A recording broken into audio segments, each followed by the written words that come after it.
भाई अभी अभी हमने यूडीपी हेडर देखा है जिसमें चार चीज़ें होती हैं: सोर्स पोर्ट, डेस्टिनेशन पोर्ट जिसने भेजना है, जिसको मिलना है, और चेकसम जो कि ऑप्शनल है, मैंडेटरी नहीं है, और नंबर 4 पे हमने देखा टोटल लेंथ, मीन्स वो साइज ऑफ डेटाग्राम बताएगा। तो इसके अलावा कोई एक्स्ट्रा इन्फॉर्मेशन देने की ज़रूरत नहीं है, क्योंकि कहाँ से जाना है, कैसे जाना है, वो भाई हेडेक नहीं है सोर्स की।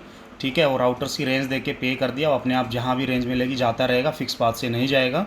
कुल मिला के यूडीपी में दो ही चीज़ें पता होनी चाहिए: कहाँ से जाना है, कहाँ जाना है, बस। ठीक है, वो चीज़ ध्यान रखनी है। तो मैं इसका एक क्वेश्चन करा देता हूँ फिर भी कि यूडीपी हेडर कैसा क्वेश्चन दिख सकता है। अगर वो बोलता है यूडीपी हेडर इज़, अगर यूडीपी हेडर देता है, मान लीजिए कुछ ऐसा दिखता है FFFE 0050 और FFF0 एंड FFF0, ऐसा कुछ है। तो आपको पता है टोटल यूडीपी हेडर 8 बाइट का होता है। 8 बाइट मतलब कि 64 बिट का होता है, और क्योंकि ये हेक्साडेसिमल नोटेशन है तो एक जो है डिजिट 4 बिट को रिप्रेजेंट करती है। तो 1 2 3 4 5 6 7 इसको पढ़ते हैं 16 आते हैं, 16 चौक 64 ही आता है, तो बिल्कुल सही है। ठीक है, तो इसमें अगर पहला क्वेश्चन मैं करूँ सोर्स पोर्ट, ठीक है, सबसे पहला मैं क्या करूँ, सोर्स पोर्ट क्या है। तो जैसा कि आप जानते हैं कि पहली 16 बिट सोर्स पोर्ट की होती हैं, आपने देखा है पीछे हेडर में। तो पहली 16 बिट को बाइनरी में लिख दो, FFFE क्यों, F लिखो, 4 इक्के होंगे F, फिर से F, फिर से F और फिर से E मतलब कि 14। ठीक है, तो जब इसको बाइनरी से डेसिमल में कन्वर्ट करेंगे तो सारे इक्के होते तो 65535 आता, और एक इक्का नहीं है 1 वाला, तो माइनस कर देते हैं जैसा कि मैंने आपको नंबर सिस्टम में बता रखा है। तो 65534 है वो। ठीक है, तो इसका क्या मतलब है कि भेजने वाले को डायनेमिक पोर्ट मिला है और वो उसका नंबर क्या है, 65534 है। ठीक है, ऐसे ही दूसरा अगर हम देखेंगे डेस्टिनेशन पोर्ट, अगली 16 बिट होती हैं। तो डेस्टिनेशन पोर्ट की अगर बात करेंगे तो ये 0050 है।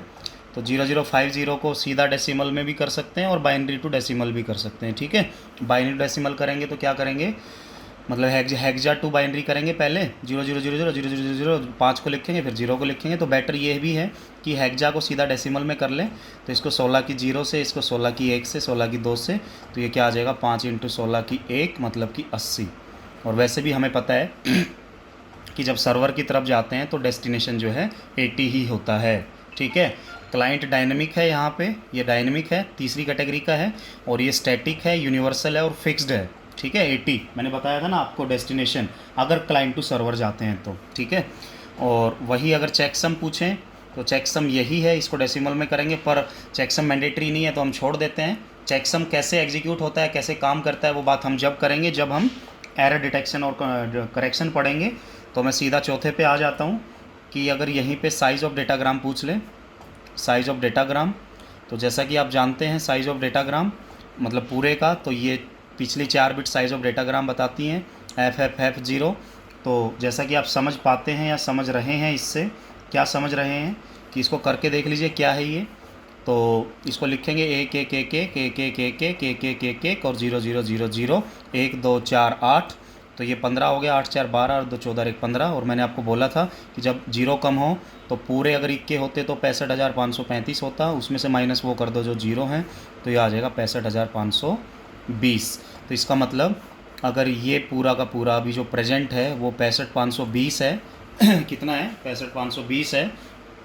तो क्योंकि आपको पता है हेडर हमेशा 8 का रहता है, तो ये जो पेलोड है, ये पेलोड है या इसका डेटा है, ये कितने का है, तो आप बता सकते हैं 65,512 का है, क्योंकि इसका हेडर फिक्स है।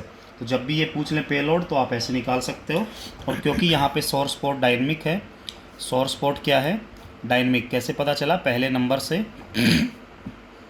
और जो डेस्टिनेशन पोर्ट है वो स्टैटिक है, किससे पता चला, 80 से। तो एक बात ध्यान रखना कि जब भी सोर्स पोर्ट, तो या फिर ये वाला जो पोर्ट है, क्लाइंट पोर्ट भी बोल सकते हैं इसको, और इसको सर्वर पोर्ट भी बोल सकते हैं। जब क्लाइंट पोर्ट डायनेमिक हो और सोर्स पोर्ट मतलब कि सॉरी अपना सर्वर पोर्ट क्या हो, स्टैटिक हो, तो इसका मतलब यही है कि डेटा जो आपका ट्रैवल कर रहा है, डेटा इज़ ट्रैवलिंग फ्रॉम, ठीक है, मैंने आपको बताया था ना थोड़ी देर पहले, तो इसका मतलब है data is travelling from client to server only. ठीक है, क्योंकि क्लाइंट यहाँ पे भेजने वाला हमेशा क्या होगा, डायनेमिक। ठीक है, अगर ऐसा है तो ऐसा ही होगा, अदरवाइज़ अगर ऐसा नहीं होता, उल्टा होता, मान लीजिए वो स्टैटिक डायनेमिक, तो फिर हम क्या बोल सकते थे, it is travelling from server to client. ठीक है, तो ये पॉइंट भी आपको ध्यान रखना है। तो मैं आपको एक क्वेश्चन दे देता हूँ, मान लीजिए हेडर गिवन है तो आपको उसके सारे पॉइंट्स बताने हैं मेरे को, ठीक है। अगर हेडर कुछ ऐसा गिवन है FFE0 या फिर E50050 और FF00 चेकसम है मान लीजिए, और सबसे लास्ट में मैं लिखता हूँ FF और 6 और 3, ठीक है। ये मान लीजिए क्वेश्चन है, आपको ये सारी इन्फॉर्मेशन इससे बतानी है कि अगर ऐसा है तो यूडीपी हेडर कैसे वर्क करेगा, ये सारे क्वेश्चंस के आंसर देने हैं। तो मैं देखता हूँ कौन बताता है, ठीक है। अब हम करते हैं दूसरा टॉपिक, ठीक है। तो भाई हम कुछ टोपोलॉजीज़ पढ़ रहे थे कल मैंने थोड़ा सा बताया भी था, फिजिकल अरेंजमेंट या फिजिकल स्ट्रक्चर ऑफ पीसीज, और ये कहाँ पे पढ़ते हैं हम, डेटा लिंक लेयर पे पढ़ते हैं। और टोपोलॉजी की बात हमेशा कैसे नेटवर्क्स में की जाती है, लोकल एरिया नेटवर्क्स में की जाती है। तो कल हमने मैश टोपोलॉजी पढ़ा था, मे भी आपने सीख लिया होगा अच्छे से। तो हमें टोपोलॉजी, वैसे तो मैं बोल दूँ right short note on topology, तो 20 नंबर का क्वेश्चन नहीं लिखना है यहाँ पे, हमें पेपर के हिसाब से देख लेना क्या क्या आता है, क्या क्या ज़रूरी है। तो ध्यान से सुनो, स्टार टोपोलॉजी। तो स्टार टोपोलॉजी स्टार के जैसी दिखती है, मतलब कि इसमें बीच में एक रहता है एक डिवाइस, एक महंगा डिवाइस बोल सकते हैं, हब, उसको बोलते हैं हब, ठीक है। और यहाँ से ये रहते हैं पीसी कनेक्ट। तो यहाँ पे मान लीजिए कोई 1 नंबर पीसी है, ये कोई 3 नंबर पीसी है, और ये कोई 2 नंबर पीसी है, और ये कोई 4 नंबर पीसी है, मान के चलते हैं, ठीक है। अब होता क्या, ध्यान से सुनिए कि ये हब जो है ना, हब ये कनेक्टेड है, ये पोर्ट है, 1 पोर्ट, 2 पोर्ट, 3 पोर्ट, 4 पोर्ट, ऐसे कनेक्ट है, ठीक है। तो जितने पोर्ट का हब होगा, जैसे कि मैं बोलता हूँ n पोर्ट हब, तो n पोर्ट अगर हब वो होगा, n पोर्ट अगर वो हब होगा तो कितने डिवाइस अटैच कर सकते हैं हम उससे, n पीसी अटैच कर सकते हैं। सबसे पहली लिमिटेशन तो इसकी ये है कि n पीसी ही अटैच किए जा सकते हैं। अगर n+1 करने होंगे तो एक और हब खरीदना पड़ जाएगा। जैसे आपको 5 पीसी अटैच करने होते और 4 पोर्ट के हब होते तो 2 लेने पड़ जाते बेकार में, कॉस्ट डबल हो जाती है एक पीसी ऐड होने से। तो एक तो इसका ये ड्रॉबैक है, ठीक है। दूसरा, ये यूज कहाँ होती है, ये यूज होती है मेनली ब्राउजिंग सेंटर्स में, जैसे कि साइबर कैफ़े हम करते हैं ना, कि जहाँ पे जाना है ब्राउज करना है तो वो क्या करता है, एक बीच में डिवाइस रख के सबको जोड़ देता है, इंटरनेट प्रोवाइड कर देता है, ऐसा। क्योंकि होता क्या है कि ब्राउजिंग सेंटर्स में देखेंगे, ब्राउजिंग सेंटर साइबर कैफ़े में भी आप समझते हैं इजीली, तो थोड़ा उनको क्या है कि उनको कॉस्ट लेस पड़ जाती है ऐसा करने से, ठीक है, कि एक ही डिवाइस से कर रहा है, मतलब कि सभी पीसीज को अटैच, ये चीज़। और दूसरी बात ये है कि कितने लिंक हैं यहाँ पे, 1 लिंक, 2 लिंक, 3 लिंक, 4 लिंक, तो जितने पीसी उतने लिंक, n लिंक, जितने पीसी उतनी केबल्स। अगर n डिवाइस बोल देता तो हब भी एक डिवाइस है, तो फिर लिंक कितने हो जाते, n-1 लिंक बोल सकते थे n डिवाइस के केस में, क्योंकि ये पीसी नहीं है, ये हब है, ये दूसरा डिवाइस है, नोड है, ये कह सकते हैं। तो n नोड या n होस्ट पे डिपेंड करता है वो, ठीक है, ये चीज़। तो उल्टा एक ये हब है, तो हम बोल सकते हैं हब फेल सब फेल, हब फेल तो सब फेल, मतलब कि सेंट्रल कोऑर्डिनेटर है, मतलब कि सेंट्रल पॉइंट ऑफ फेलियर है हब क्या है, सेंट्रल पॉइंट ऑफ फेलियर है, मतलब कि हब फेल है तो सब फेल है, मतलब कि उस पर डिपेंड है, तो ये ड्रॉबैक होता है ऐसा, ठीक है, ये चीज़। एक और बात क्या होती है कि एक को मैसेज भेजना है, मान लो 4 को, 1 को किसको भेजना है, 4 को, तो जैसे ही इसके पास मैसेज आएगा तो बेवकूफ़ इंसान भी है, ये इसको भी भेज देगा, इसको भी भेज देगा और इसको भी, तो बैंडविड्थ भी वेस्ट होती है और इसके पास अपना कोई दिमाग भी नहीं है, वेस्ट प्रोडक्ट है ये, एक तरीके से ये कह सकते हैं। तो हम ये कह सकते हैं कि बाय डिफ़ॉल्ट अगर बोलेंगे तो हब एक पैसिव डिवाइस है। हब एक कैसा डिवाइस है, पैसिव, जिसको ना कुछ लेना है ना देना है, ना जिसकी अपनी ओन मेमोरी है, इसका कोई बफर ही नहीं है जिसमें स्टोर कर पाए कि 3 कहाँ स्टोर है, 2 कहाँ स्टोर है, 4 कहाँ स्टोर है। ये कैसा डिवाइस है, पैसिव, मतलब कि नॉन इंटेलिजेंट डिवाइस है ये, मतलब कि इसकी कोई मेमोरी भी नहीं है। तो इसलिए इसके पास जो भी मैसेज आता है ये उस मैसेज को यूनिकास्ट करने की बजाय क्या कर देता है, ब्रॉडकास्ट कर देता है। और ब्रॉडकास्ट करने से ये भी नुकसान होता है कि वो मैसेज फेल जाता है, बैंडविड्थ भी वेस्ट हो जाती है और मैसेज सबको भी चला जाता है, सिक्रेसी पॉइंट ऑफ व्यू से भी ठीक नहीं है। तो ये सारी की सारी इसमें दिक्कत है। हाँ, अगर स्टार टोपोलॉजी में हब की जगह पे, यहीं पे हब की जगह पे अगर हम स्विच यूज़ कर लेते, क्या यूज कर लेते, स्विच, तो स्विच एक एक्टिव डिवाइस है, एक्टिव मतलब कि इंटेलिजेंट डिवाइस है। और वो ब्रॉडकास्टिंग ना करके यूनिकास्टिंग भी करता है, क्योंकि उसकी अपनी एक मेमोरी भी है जिसमें वो टेबल मेंटेन करता है कि कहाँ पे कौन स्टोर है या कहाँ पे कौन अटैच है। तो वो यूनिक भेजेगा, उसी को भेजेगा जहाँ पे है।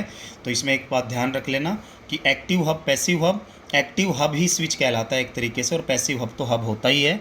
तो स्विच मतलब कि एक एक्टिव है जो कि यूनिकास्टिंग का काम करता है। तो स्टार टोपोलॉजी में हमें देख लेना है क्या चाहिए होता है, क्या हमें ब्रॉडकास्टिंग चाहिए है या यूनिकास्टिंग चाहिए है।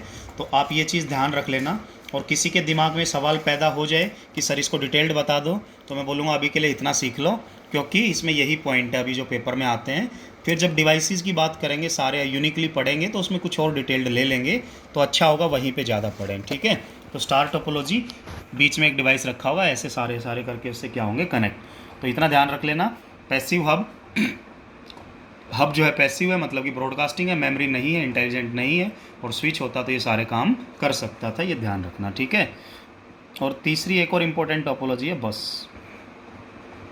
बस मतलब कि तुम मत बोलना कि बस करो सर आज के लिए, बस मतलब कि टोपोलॉजी का नाम है। ठीक है। तो मान लीजिए ये एक केबल है और ये एक डिवाइस है, और ये डिवाइस है, और ऐसे करके ये एक अटैच है इससे। ऐसे ही एक डिवाइस और है, वो उससे अटैच है, और ऐसे ही एक डिवाइस और है, वो उससे अटैच है, और फिर ऐसे ही एक डिवाइस और है, ये इससे अटैच है। देखते हैं क्या होगा। तो एक तो ये लीनियर होता है, ऐसा दिखता है। ठीक है। तो अब होता क्या है कि ये केबल कहलाती है बैकबोन केबल।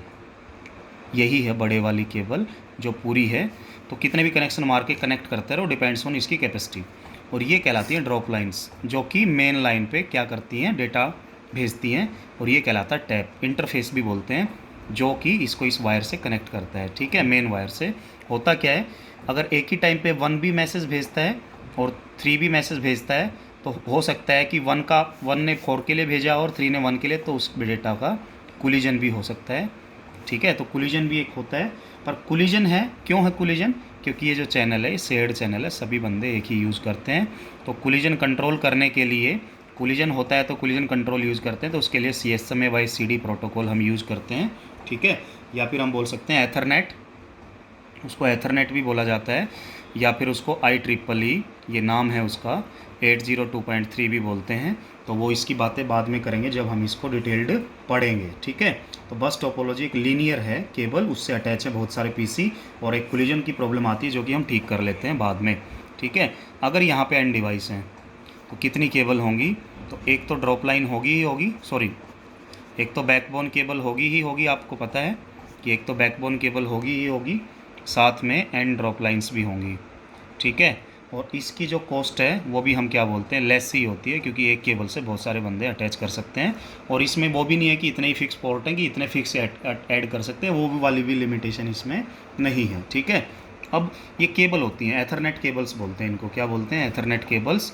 ये जो बैकबोन केबल्स हैं, बैकबोन केबल का एक और नाम क्या है, एथरनेट केबल्स भी बोलते हैं, वो भी ध्यान रखना। और ये कैसी दिखती हैं, जैसे एक पेपर में आया था 10/2 केबल, और एक में आ गया 10/5 केबल।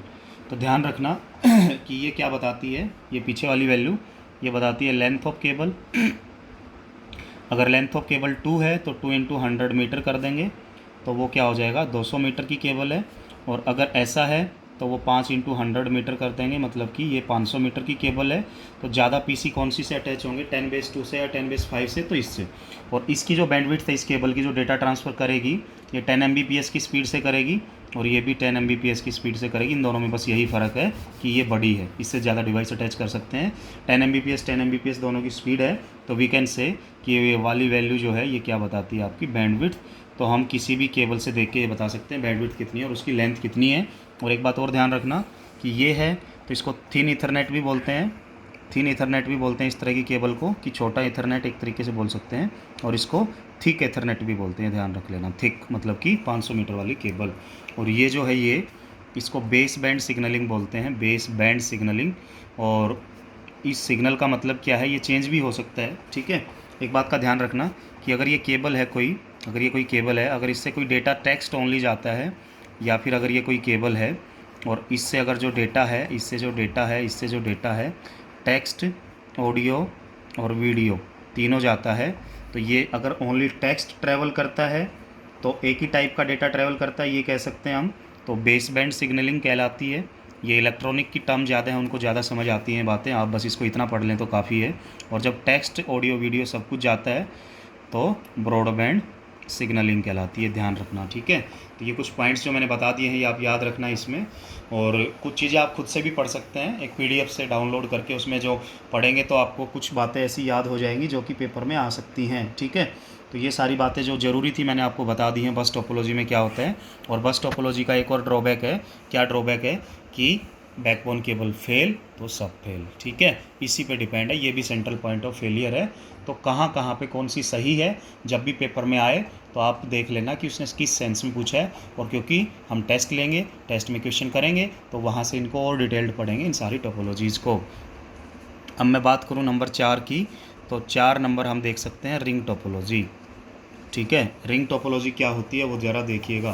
तो रिंग टोपोलॉजी में क्या होता है कि ऐसे हम क्या करते हैं, डिवाइसेस को रिंग में या सर्कुलर में अटैच करते हैं, ऐसे ऐसे ऐसे, और रिंग के बारे में पूरा पढ़ना है, ठीक है। जहाँ जहाँ रिंग आए वहाँ पे ये प्रोटोकॉल याद रखना, सॉरी बस आए, और जहाँ जहाँ पे रिंग आए वहाँ पे ये प्रोटोकॉल याद रखना, IEEE 802.5, वहाँ पे 802.3, और ये दोनों हम पढ़ेंगे। ये IEEE स्टैंडर्ड है, उसका नाम है मतलब, ठीक है। कोई बोले जिसका और कुछ क्यों नहीं हो सकता, तुम रख लेना, फेल हो जाओगे पेपर में फिर। तो ये चीज़ है। तो इसमें जो डेटा ट्रांसमिशन चलता है वो ऐसे से ऐसे ऐसे ऐसे चलता रहता है। पर इसमें एक चीज़ ध्यान रखनी है आपको, मेन चीज़, कि ऐसे जो डिवाइसेस कनेक्ट होते हैं 1 2 3 और 4, ठीक है। तो एक सिंगल केबल चाहिए, ऐसे से इसमें भी ड्रॉप लाइंस चाहिए। और इसमें एक बात ध्यान रखना कि एक बंदा मॉनिटर होता है, एक बंदा क्या होता है, मॉनिटर का काम करता है। ये पूरा पढ़ेंगे अच्छे से रिंग टोपोलॉजी का ना, आगे डिटेल्ड पढ़ेंगे इस प्रोटोकॉल में, और उसका भी डिटेल्ड पढ़ेंगे उसी के प्रोटोकॉल में, इसलिए हम इसमें थोड़ा पढ़ते हैं, ठीक है। तो होता क्या है कि ये जो मॉनिटर है ना, ये रिस्पॉन्सिबल होता है पूरे रिंग के ऑपरेशन के लिए। अगर 2 को डेटा भेजना ना, क्या भेज सकता है, नहीं भेज सकता। कब तक नहीं भेज सकता, जब तक उसके पास टोकन ना हो।